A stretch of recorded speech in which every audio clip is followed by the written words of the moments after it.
C'était bon. Je suis venu en métro, Ah non, c'était bien. Il est pile entre les deux. Je parle toujours. C'est une vanne de Shabbat. Ouais, non mais c'est chambé, c'était très bien. Salut, je m'appelle Robin, j'ai 29 ans, j'ai fait partie de la promo Tardis chez O'Clock et aujourd'hui je suis développeur full stack JavaScript.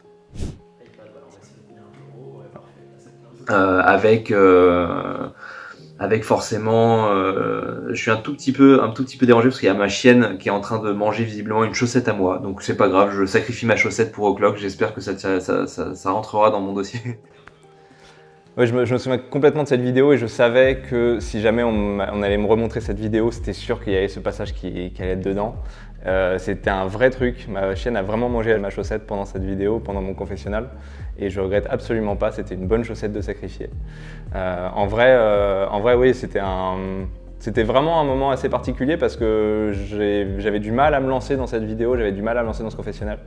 J'ai été motivé par beaucoup de mes proches qui m'ont dit bah fonce, arrête de repousser sans cesse ce truc-là. L'atmosphère de l'université, que je voulais pas retomber dans un quotidien complet, mais je voulais vraiment, c'était la connaissance avant tout et c'est ce que O'Clock semblait proposer et a proposé de toute manière pendant ma formation. C'est d'avoir la connaissance et rien que la connaissance, évidemment il y a plein de choses à côté, mais le socle technique, le socle du qu'est-ce que le développement était vraiment au milieu de tout et ça m'a vraiment fait kiffer. Ouais. Avant, j'ai fait 2 ans d'alternance dans un média de hip-hop.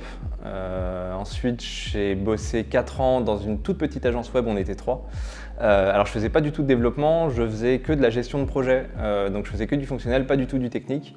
Je faisais le pont en fait entre des développeurs et les clients, mais je faisais rien de technique. Et en fait, ça m'a beaucoup aidé évidemment d'être dans le numérique et d'être confronté à ces outils. Je voyais globalement, mais plus que m'avoir motivé ou m'avoir donné des bases, ça m'a surtout en fait donné envie de développer parce que je me suis rendu compte que moi mon métier c'était de faire le passe-plat entre des clients et des développeurs. Je me suis dit mais en fait ce que je kifferais faire c'est faire ce que les développeurs font, c'est faire les choses.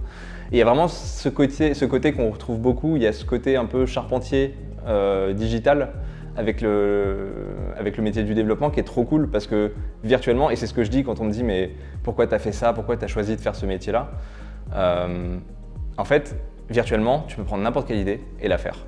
Et ça en termes de... Enfin, je sais pas si on peut trouver quelque chose de plus sexy.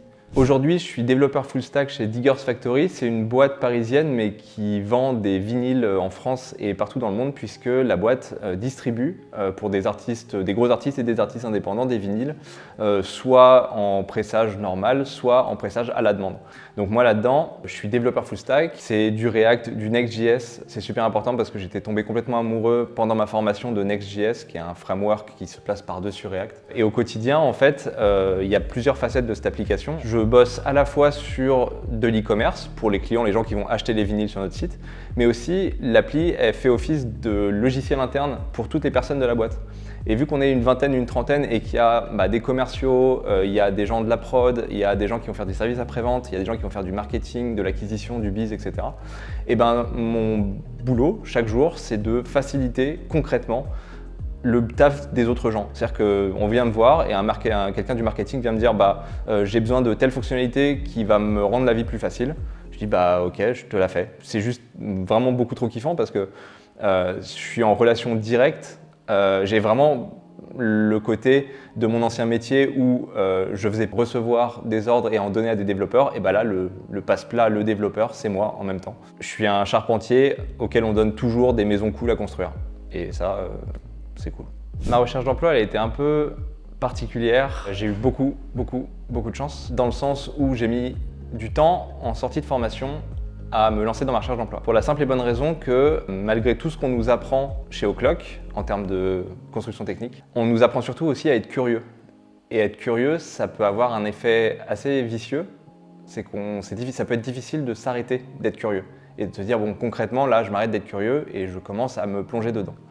Donc j'ai terminé ma formation chez O'Clock en septembre et j'ai pas recherché avant février d'emploi parce que j'ai voulu consolider, continuer, construire des petites choses par moi-même et plutôt que de juste faire des tutoriels et de se terminer dans ce qu'ils appellent le tutoriel L, donc c'est l'enfer du tutoriel à juste essayer d'apprendre à apprendre des choses, je suis parti justement sur React et Next et je me suis dit, moi je faisais partie d'une asso de sport, un sport qui s'appelle le Roundnet, si vous connaissez. Et en fait, cette asso avait besoin d'un site internet. Je vais me tester et je vais faire un site complet avec administration, gestion des événements, gestion des calendriers, gestion des équipes.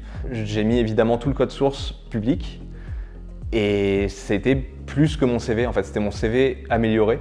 Et ce qui fait que j'ai eu énormément de chance en plus parce que j'ai commencé un vendredi et le vendredi d'après, Diggers Factory m'appelait et me disait « c'est bon, t'es pris ».